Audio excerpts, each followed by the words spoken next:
Assalamualaikum warahmatullahi wabarakatuh. Selamat malam teman-teman. Di sini saya akan membahas bisnis plan arang kayu tradisional dan perkenalkan juga nama saya Muhammad Kurniawan, NIM 211011400 kelas 07 TPLM 004, mata kuliah kewirausahaan dari Universitas Pemula. Untuk kata pengantar, panduan usaha fokus pada arang kayu ramah lingkungan dan berkelanjutan. Selanjutnya yang kedua, ekspansi pasar, memperluas jangkauan pasar lokal dan internasional. 3, inovasi produk, mengembangkan metode produksi yang lebih efisien. Kenapa saya mengambil bisnis plan tentang arang kayu tradisional? Pertama sih saya pernah mengelola juga di kampung dan pernah menjual arang kayu tradisional ini. Untuk slide selanjutnya, ringkasan eksekutif. 1. Produksi arang kayu berkualitas untuk pasar domestik dan ekspor. Yang kedua, keberlanjutan, meningkatkan praktik ramah lingkungan dalam produksi.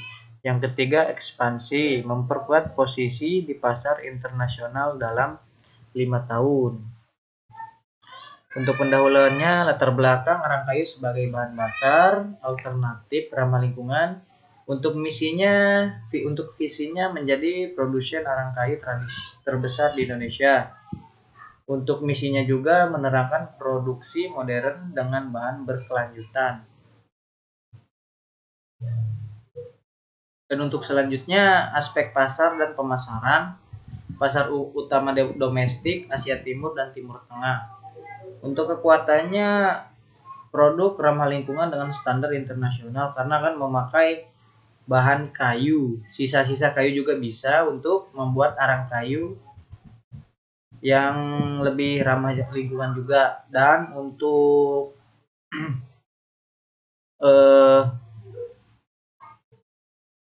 tidak mengeluarkan dana lebih banyak. Nah, untuk peluangnya juga meningkatkan kesadaran konsumen terhadap produksi berkelanjutan. Strategis 4P, kualitas, harga, kompetitif, promosi digital, dan distribusi luas. Selanjutnya, aspek produksi, pemilihan kayu, seleksi ketat bahan baku dari sumber berkelanjutan. Untuk pemilihan kayunya juga harus dipilih kayu yang lebih bagus, biar untuk arang kayunya juga pembakarannya lebih lama, tidak membakarnya lebih cepat juga. Yang kedua, pembakaran tertutup, proses terkontrol untuk kualitas optimal. Untuk pembakaran tertutup juga itu tergantung perusahaan juga, atau yang dibilang sih resto-resto harus ada proses terkontrolnya juga untuk kualitas optimal. Yang ketiga, pengemasan. Untuk pengemasannya juga harus ketat karena kan untuk arang kayu ini kan dibuatnya juga kan pakai api ya. Pengemasannya juga harus pakai karung.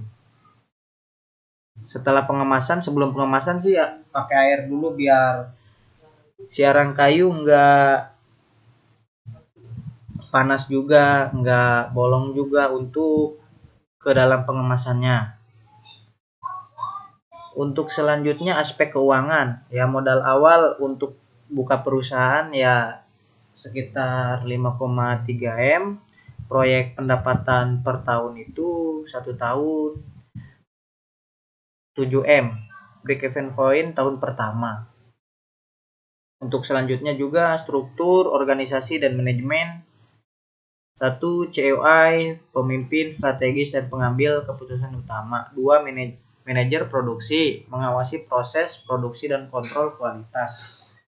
Yang ketiga, manajer pemasaran, mengelola strategis pemasaran dan distribusi. Yang keempat, manajer keuangan, mengatur keuangan dan sistem terintegrasi.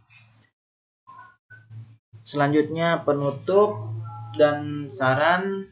1. Potensi besar, pasar domestik dan ekspor menjanjikan. Yang kedua, inovasi produk, Pengembangan varian arang untuk berbagai kebutuhan. Yang ketiga, pemasaran terarah, fokus pada segmen pasar ramah lingkungan.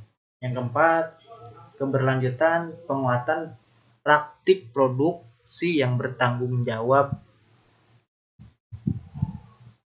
Dan terima kasih dari saya untuk presentasi kewirausahaan tentang arang kayu yang saya presentasikan hari ini. Terima kasih. Wassalamualaikum warahmatullahi wabarakatuh.